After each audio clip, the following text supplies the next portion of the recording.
Club আয়োজিত গণেশ বন্দনা এবং সেই সঙ্গে ক্রীড়া এবং সাংস্কৃতিক অনুষ্ঠান 3 দিন ধরে চলবে। তার আজকে শুভ সূচনা উদ্বোধন। সেই উদ্বোধনী অনুষ্ঠানে এই মঞ্চে এসেছেন টিকারামপুর রামকৃষ্ণ মিশনের মহারাজ স্বামী প্রভুপাদ আনন্দজি মহারাজ। ওনাকে জানাই অসংখ্য ধন্যবাদ, প্রণাম জানাই। এবং আর যারা আছেন, সন্দীপবাবু আছেন, আর অমরবাবু আছেন, আর স্থানীয় হিসাবে আছেন পঞ্চাননবাবু এবং সহদেব খাড়া মহাশয়, এবং মঞ্চের সামনে আপনারা যারা আছেন স্থানীয় মানুষজন যারা সুখে দুঃখে এই ক্লাবের সাথে জড়িত আছেন, ক্লাবকে ভালোবাসেন এবং থাকবেনও আশা করি। আপনাদের সবাইকে আমার পক্ষ থেকে এবং আমার গ্রামের পক্ষ থেকে যথাযোগ্য সম্মান জানিয়ে, প্রণাম জানিয়ে এবং সবাইকে নববর্ষের প্রীতি এবং শুভেচ্ছা জানিয়ে আমি দু একটি কথা বলছি। এখানে স্বামীজি আছেন, প্রভুপাদজি আছেন, ইনি বক্তব্য রাখবেন।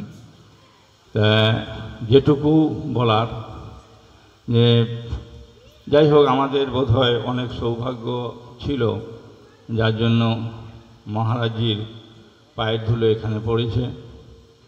তা গণেশজিও আছেন এবং মা শীতলাও আছেন এবং আশা করি আগামী দিনেও ইনাদের পদধূলির জোরে আমাদের এটাকে পূর্ণভূমি বলবো, যাতে আরও সমৃদ্ধি হয় সেই আশা রাখব। তো যাই হোক, দু একটি কথা যে আমরা সবাই জানি আমরা সনাতন হিন্দু ধর্মের মানুষ। আমাদের 33 কোটি দেবদেবী আমাদের আরাধ্য দেবতা। আমরা 12 মাসে 13 পার্বণ করি।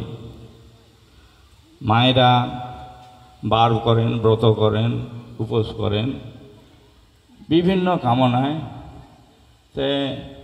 সেইটাই হচ্ছে আমাদের কিন্তু একটা সাংস্কৃতিক প্রচলন হয়ে আসছে। সেই কি বলবো,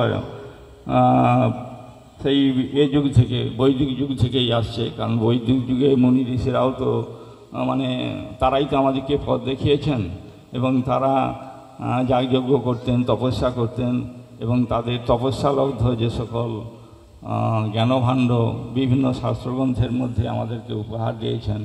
তো সেই সকল থেকে আমরা এগুলো একটু জানতে পারি।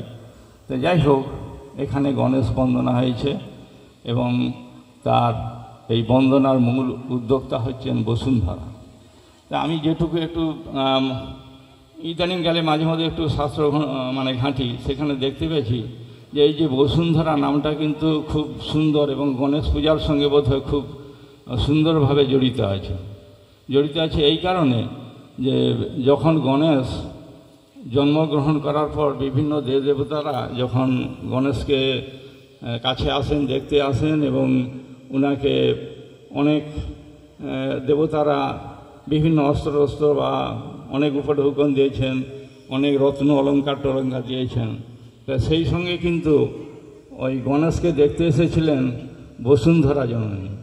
সেই বসুন্ধরা গণেশকে বিভিন্ন রকম মণিমুক্তা এবং উপহার দিয়েছিলেন এবং সেই সঙ্গে ওই গণেশকে এই বসুন্ধরাই কিন্তু প্রথম বহন করার জন্য ইঁদুর দিয়েছিলেন।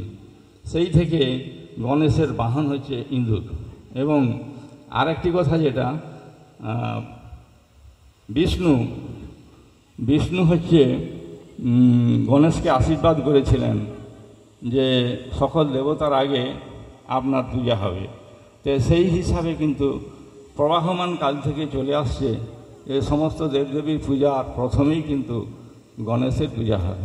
যাই হোক, আমি আশা করব যে এইভাবে ক্লাব চলুক এবং এরা যাতে আরও উন্নয়নমূলক কিছু কাজ বা সমাজের দিক থেকে যেগুলো ভালো সেইগুলো কিছু কাজ করে এরা দেখাক। এবং সমাজকে আরও এগিয়ে যাওয়ার পথ দেখাক এই আশা রাখি এবং সবাইকে যথাযোগ্য সম্মান জানিয়ে আমার ক্ষুদ্র বক্তব্য শেষ করছি। নমস্কার। আপনারা সবাই ভালো থাকুন এবং এই 3 দিন যে বিভিন্ন